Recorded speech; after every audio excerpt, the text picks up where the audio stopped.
Chapter 13. 52. In the black prison of the conciergerie, the doomed of the day awaited their fate. They were in number as the weeks of the year. 52 were to roll that afternoon on the life tide of the city to the boundless, everlasting sea.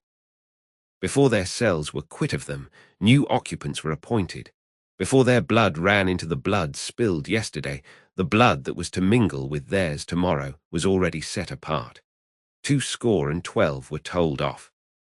From the farmer general of 70, whose riches could not buy his life, to the seamstress of 20, whose poverty and obscurity could not save her. Physical diseases, engendered in the vices and neglects of men, will seize on victims of all degrees. And the frightful moral disorder, born of unspeakable suffering, intolerable oppression, and heartless indifference, smote equally without distinction. Charles Darnay, alone in a cell, had sustained himself with no flattering delusion since he came to it from the tribunal. In every line of the narrative he had heard his condemnation. He had fully comprehended that no personal influence could possibly save him, that he was virtually sentenced by the millions, and that units could avail him nothing. Nevertheless, it was not easy, with the face of his beloved wife fresh before him, to compose his mind to what it must bear. His hold on life was strong, and it was very, very hard to loosen. By gradual efforts and degrees unclosed a little here, it clenched the tighter there, and when he brought his strength to bear on that hand and it yielded, this was closed again. There was a hurry, too, in all his thoughts, a turbulent and heated working of his heart that contended against resignation. If for a moment he did feel resigned, then his wife and child who had to live after him seemed to protest and to make it a selfish thing. But all this was at first. Before long, the consideration that there was no disgrace in the fate he must meet, and that numbers went the same road wrongfully and trod it firmly every day, sprang up to stimulate him. Next followed the thought that much of the future peace of mind enjoyable by the dear ones depended on his quiet fortitude. So, by degrees, he calmed into the better state, when he could raise his thoughts much higher and draw comfort down. Before it had set in dark on the night of his condemnation, he had travelled thus far on his last way. Being allowed to purchase the means of writing and a light, he sat down to write until such time as the prison lamps should be extinguished. He wrote a long letter to Lucy, showing her that he had known nothing of her father's imprisonment until he had heard of it from herself, and that he had been as ignorant as she of his father's and uncle's responsibility for that misery, until the paper had been read. He had already explained to her that his concealment from herself of the name he had relinquished was the one condition, fully intelligible now, that her father had attached to their betrothal, and was the one promise he had still exacted on the morning of their marriage. He entreated her, for her father's sake, never to seek to know whether her father had become oblivious of the existence of the paper, or had had it recalled to him, for the moment, or for good, by the story of the tower, on that old Sunday under the dear old plane tree in the garden. If he had preserved any definite remembrance of it, there could be no doubt that he had supposed it destroyed with the Bastille, when he had found no mention of it among the relics of prisoners which the populace had discovered there, and which had been described to all the world. He besought her, though he added that he knew it was needless, to console her father, by impressing him through every tender means she could think of, with the truth that he had done nothing for which he could justly reproach himself, but had uniformly forgotten himself for their joint sakes. Next to her preservation of his own last grateful love and blessing, and her overcoming of her sorrow to devote herself to their dear child, he adjured her, as they would meet in heaven, to comfort her father. To her father himself, he wrote in the same strain, but he told her father that he expressly confided his wife and child to his care. And he told him this, very strongly, with the hope of rousing him from any despondency or dangerous retrospect towards which he foresaw he might be tending. To Mr. Lorry, he commended them all and explained his worldly affairs. That done, with many added sentences of grateful friendship and warm attachment, all was done. He never thought of Carton. His mind was so full of the others that he never once thought of him. He had time to finish these letters before the lights were put out. When he lay down on his straw bed, he thought he had done with this world. But it beckoned him back in his sleep and showed itself in shining forms. Free and happy, back in the old house in Soho, though it had nothing in it like the real house. Unaccountably released and light of heart, he was with Lucy again, and she told him it was all a dream, and he had never gone away. A pause of forgetfulness, and then he had even suffered, and had come back to her, dead and at peace, and yet there was no difference in him. Another pause of oblivion, and he awoke in the sombre morning, unconscious where he was or what had happened, until it flashed upon his mind, "This is the day of my death." Thus had he come through the hours, to the day when the 52 heads were to fall. And now, while he was composed, and hoped that he could meet the end with quiet heroism, a new action began in his waking thoughts, which was very difficult to master. He had never seen the instrument that was to terminate his life. How high it was from the ground, how many steps it had, where he would be stood, how he would be touched, whether the touching hands would be dyed red, which way his face would be turned, whether he would be the first or might be the last. These and many similar questions, in nowise directed by his will, obtruded themselves over and over again, countless times. Neither were they connected with fear. He was conscious of no fear. Rather, they originated in a strange, besetting desire to know what to do when the time came, a desire gigantically disproportionate to the few swift moments to which it referred. A wondering that was more like the wondering of some other spirit within his than his own. The hours went on as he walked to and fro, and the clocks struck the numbers he would never hear again. 9 gone forever, 10 gone forever, 11 gone forever, 12 coming on to pass away. After a hard contest with that eccentric action of thought which had last perplexed him, he had got the better of it. He walked up and down, softly repeating their names to himself. The worst of the strife was over. He could walk up and down, free from distracting fancies, praying for himself and for them. 12 gone forever. He had been apprised that the final hour was 3, and he knew he would be summoned some time earlier, inasmuch as the tumbrils jolted heavily and slowly through the streets. Therefore he resolved to keep 2 before his mind as the hour, and so to strengthen himself in the interval that he might be able, after that time, to strengthen others. Walking regularly to and fro with his arms folded on his breast, a very different man from the prisoner who had walked to and fro at La Force, he heard one struck away from him without surprise. The hour had measured like most other hours. Devoutly thankful to heaven for his recovered self-possession, he thought, "There is but another now," and turned to walk again.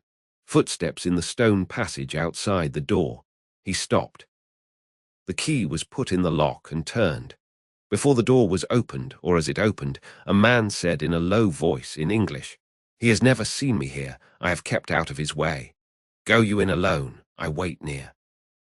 Lose no time." The door was quickly opened and closed, and there stood before him face to face, quiet, intent upon him, with the light of a smile on his features and a cautionary finger on his lip, Sidney Carton. There was something so bright and remarkable in his look that for the first moment the prisoner misdoubted him to be an apparition of his own imagining. But he spoke, and it was his voice. He took the prisoner's hand, and it was his real grasp. "Of all the people upon earth, you least expected to see me," he said. "I could not believe it to be you. I can scarcely believe it now." "You are not," the apprehension came suddenly into his mind, "a prisoner." "No, I am accidentally possessed of a power over one of the keepers here, and in virtue of it I stand before you. I come from her, your wife, dear Darnay." The prisoner wrung his hand. "I bring you a request from her." "What is it?" "A most earnest, pressing, and emphatic entreaty, addressed to you in the most pathetic tones of the voice so dear to you, that you well remember." The prisoner turned his face partly aside. "You have no time to ask me why I bring it, or what it means. I have no time to tell you. You must comply with it, take off those boots you wear, and draw on these of mine." There was a chair against the wall of the cell, behind the prisoner, Carton, pressing forward, had already, with the speed of lightning, got him down into it and stood over him barefoot. "Draw on these boots of mine. Put your hands to them. Put your will to them. Quick! Carton, there is no escaping from this place. It never can be done. You will only die with me. It is madness. It would be madness if I asked you to escape, but do I? When I ask you to pass out at that door, tell me it is madness and remain here. Change that cravat for this of mine, that coat for this of mine. While you do it, let me take this ribbon from your hair and shake out your hair like this of mine." With wonderful quickness, and with a strength both of will and action that appeared quite supernatural, he forced all these changes upon him. The prisoner was like a young child in his hands. "Carton, dear Carton, it is madness. It cannot be accomplished, it never can be done, it has been attempted and has always failed. I implore you not to add your death to the bitterness of mine. Do I ask you, my dear Darnay, to pass the door? When I ask that, refuse. There are pen and ink and paper on this table. Is your hand steady enough to write? It was when you came in. Steady it again and write what I shall dictate. Quick, friend, quick." Pressing his hand to his bewildered head, Darnay sat down at the table. Carton, with his right hand in his breast, stood close beside him. "Write exactly as I speak." "To whom do I address it?" "To no one." Carton still had his hand in his breast. "Do I date it?" "No." The prisoner looked up at each question. Carton, standing over him with his hand in his breast, looked down. "If you remember," said Carton, dictating, "the words that passed between us long ago, you will readily comprehend this when you see it. You do remember them, I know. It is not in your nature to forget them." He was drawing his hand from his breast, the prisoner chancing to look up in his hurried wonder as he wrote. The hand stopped, closing upon something. "Have you written, 'Forget them'?" Carton asked. "I have." "Is that a weapon in your hand?" "No, I am not armed." "What is it in your hand?" "You shall know directly. Write on. There are but a few words more." He dictated again. "I am thankful that the time has come when I can prove them. That I do so is no subject for regret or grief." As he said these words with his eyes fixed on the writer, his hand slowly and softly moved down close to the writer's face. The pen dropped from Darnay's fingers on the table, and he looked about him vacantly. "What vapor is that?" he asked. "Vapor. Something that crossed me. I am conscious of nothing. There can be nothing here. Take up the pen and finish." "Hurry, hurry." As if his memory were impaired, or his faculties disordered, the prisoner made an effort to rally his attention. As he looked at Carton with clouded eyes and with an altered manner of breathing, Carton, his hand again in his breast, looked steadily at him. "Hurry, hurry." The prisoner bent over the paper once more. If it had been otherwise, Carton's hand was again watchfully and softly stealing down. "I never should have used the longer opportunity." If it had been otherwise, the hand was at the prisoner's face. "I should but have had so much the more to answer for."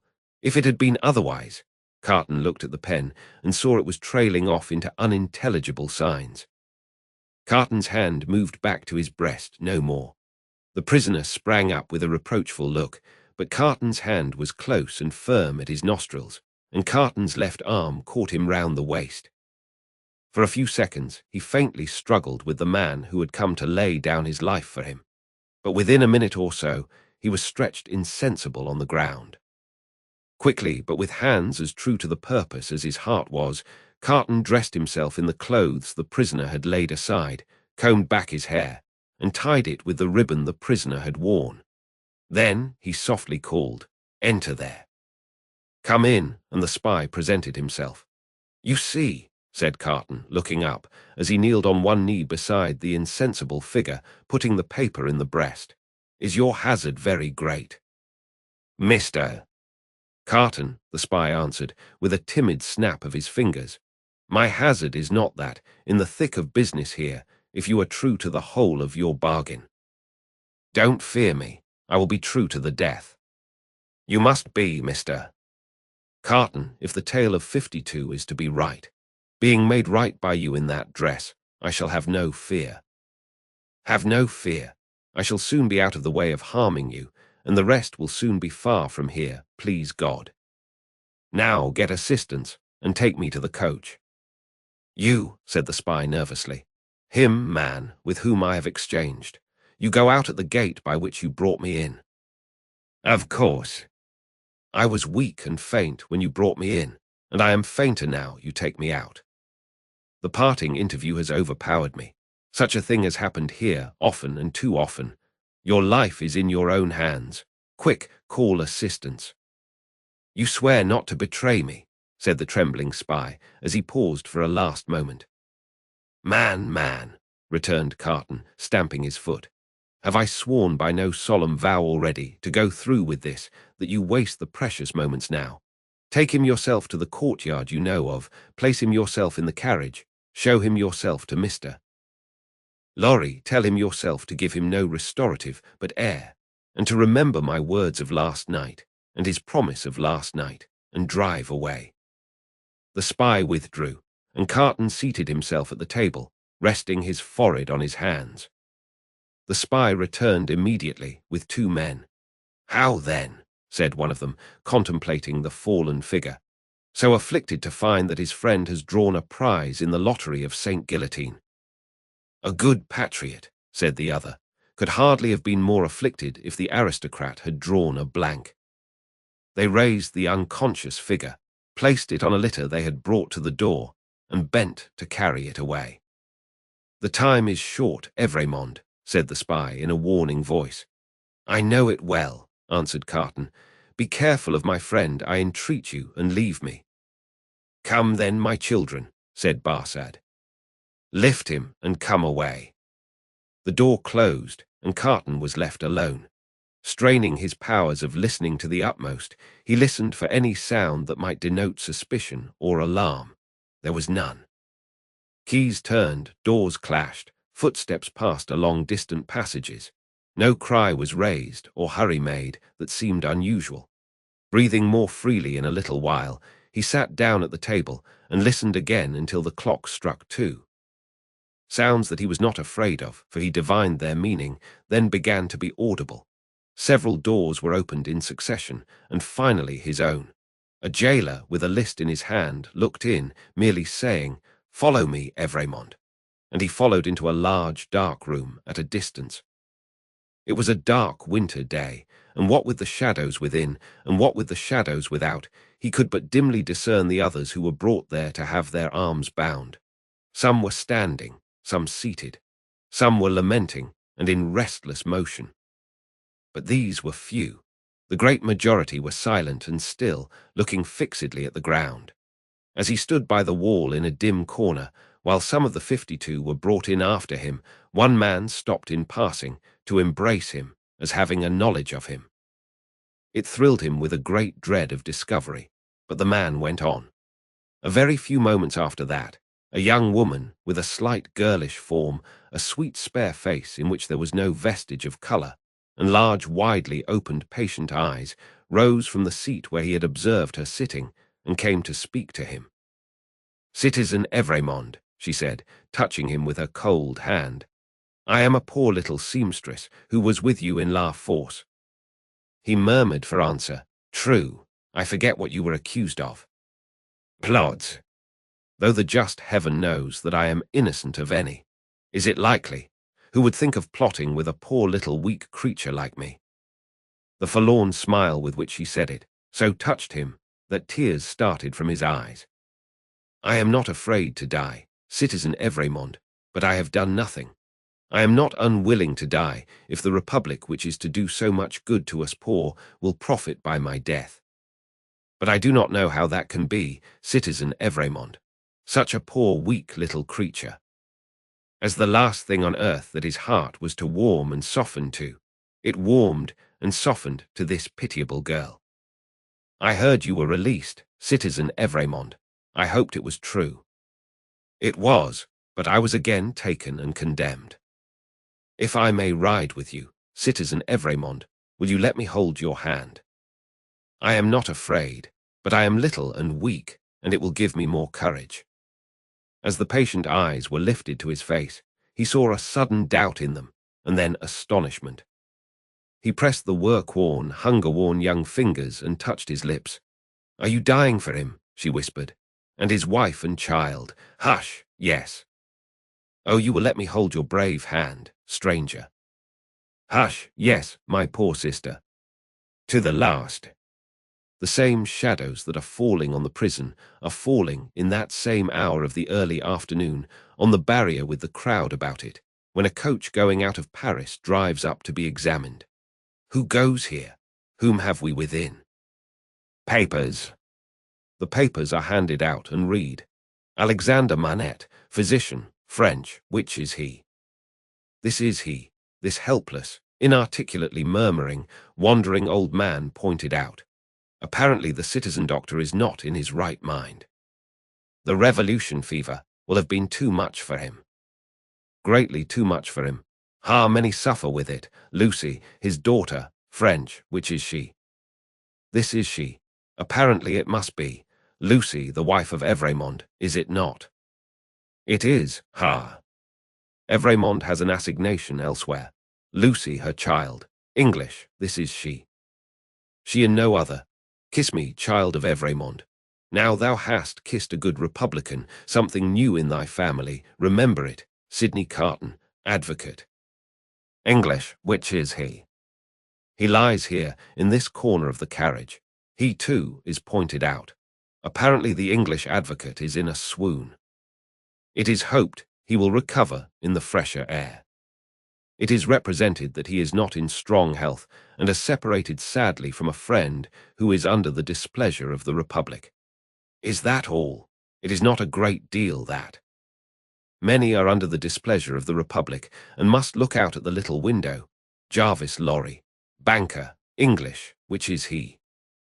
I am he, necessarily being the last. It is Jarvis Lorry, who has replied to all the previous questions. It is Jarvis Lorry who has alighted and stands with his hand on the coach door, replying to a group of officials. They leisurely walk round the carriage and leisurely mount the box to look at what little luggage it carries on the roof. The country people hanging about press nearer to the coach doors and greedily stare in. A little child, carried by its mother, has its short arm held out for it, that it may touch the wife of an aristocrat who has gone to the guillotine.